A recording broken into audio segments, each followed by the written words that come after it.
कर रही हैं। आइए आइए नेताजी आइए, स्वागत है नेताजी का। आओ नौजवान, एक्स नौजवान, जो नौजवान। और समिति वाले जो कुछ लेट निकलते हैं, थोड़ा सा जो समय का ध्यान रहना चाहिए।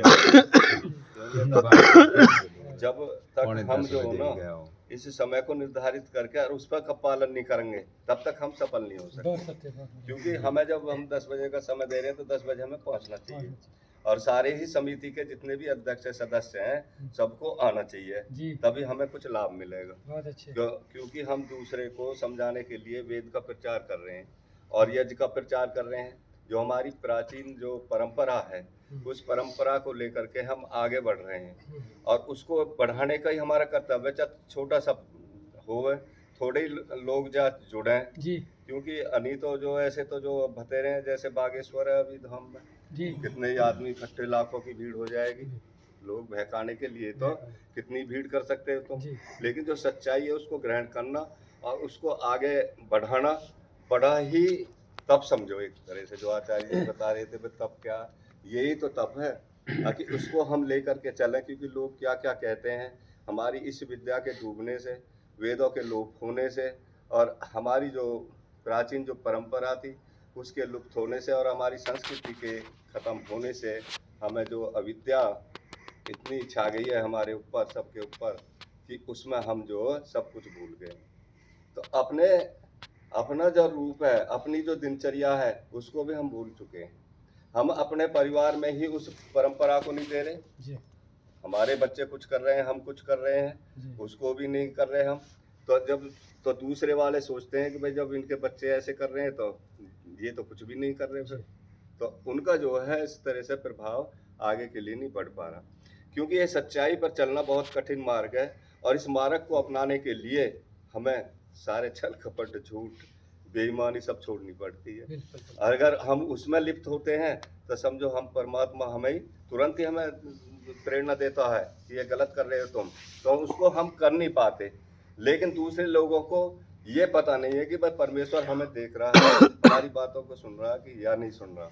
तो इसलिए जब वो सोचते हैं कि परमात्मा तो हमारा कहीं और बैठा हो, तो पाप करने में लिप्त हो जाते हैं, और पाप करने में लिप्त होकर के उसे ही अपना धर्म समझने लगते हैं। बहुत अच्छे। तो इसलिए मेरे कहने का तो अभिप्राय ये है कि हमें सबसे पहले अपनी दृढ़ता का पालन करना चाहिए, इन नियमों पर हमें चलना चाहिए जब हम दूसरे को चलाने के लिए तत्पर होंगे। अब हम आते रहे हैं, अब आलस में पड़े हैं, बस चलो चलेंगे, अभी तो कर रहे होंगे वे, चलो लास्ट में एक आहुति दे देंगे और तब जाके चल जाएंगे। तो इस तरह की जो बात है हमारे समाज में इस तरह नहीं बढ़ पा रही। अब हमारे सदस्य कितने होंगे, कम से कम 30-40 इस वेद प्रचार समिति के होंगे, लेकिन 5, 7, 10, 5 वो आते हैं जिन्होंने ज्यादा रुचि है, जिनको ज्यादा दिए है वेदना कि भाई कैसे बढ़े आगे, किस तरह से जो हम आगे के लिए बढ़ाएं। तो ऐसी वेदना हमारे अंदर जो है वो उनको है, तो वो आते हैं समय पे वो लोग। और जिसको कुछ नहीं है वह होता रहेगा, हम पीछे से लग जाएंगे और ये बढ़ेंगे आगे, पीछे पीछे हम भी बढ़ते रहेंगे। तो ऐसा विचार ज्यादातर लोगों में होता है। कुछ के पास जो समय का अभाव होता है, भाई किसके पास तो इतने बिजी होते हैं, वो कार्य भी आवश्यक है हमें अपनी दिनचर्या को निपटा करके, और उसमें हमें वो कार्य भी करने हैं जिससे कि हम आगे के लिए अपने जीवन को भी चलाएं, बच्चे को भी जीवन चलाएं, बच्चे को पढ़ा लिखा कर आगे बढ़ाएं। तो ऐसा हमें कर्तव्य पथ पर चलना चाहिए। तो और तो मैं ज़्यादा क्या कहूँ, क्योंकि और बैठे हुए हैं, सिर्फ यही है कि हमने जो इतने शुभ कर्म कर रहे हैं। कुछ गृहस्थ आश्रम के बारे में बता दो। गृहस्थ के बारे में? हाँ जी। अच्छा जी, तो गृहस्थ तो स्वामी जी ने वो बता दिया के अनुकूल ही चलें। ऋतु अनुकूल जो गृहस्थ आश्रम होता है उसमें भी आदमी ब्रह्मचारी रहता है। भाई कृष्ण जी भी तो गृहस्थी थे, यहाँ कृष्ण जी भी गृहस्थी थे, राम जी भी गृहस्थ थे, लेकिन वो गृहस्थ का पालन करते हुए उन्होंने ऊंची संतानों को जन्म दे करके और अपने कर्तव्य का पालन किया। तो हमारा कर्तव्य का पालन तो यही है कि संस्कार विधि के अनुकूल संतान उत्पत्ति उत्पन्न करो और उसके अनुकूल उनका पालन पोषण करके उनको आगे के लिए बढ़ाओ, तो सब कुछ प्राप्त होगा हमें। तो इसलिए गृहस्थ आश्रम सबसे बड़ा आश्रम इसलिए बताया कि इसमें सब कुछ हमारे ऊपर भार आ जाता है गृहस्थ में।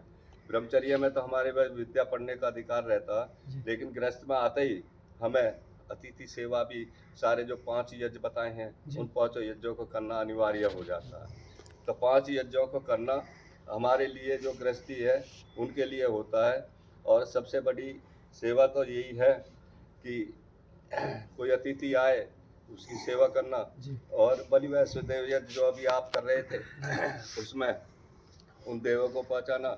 और देव यज्ञ आप सुबह प्रातः उठ करके सबसे पहले परमात्मा का स्मरण करो और उठ करके उठने के बाद में और तम उस दिनचर्या को प्राणायाम से जो शरीर जो प्राणायाम व्यायाम से तो शरीर के पुष्ट होते हैं।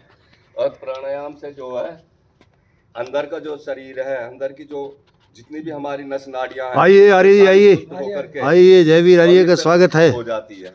और जगवीर आर्य जगवीर, हाँ चलो। तुम कितनी बात को आजमा लो, देख लो।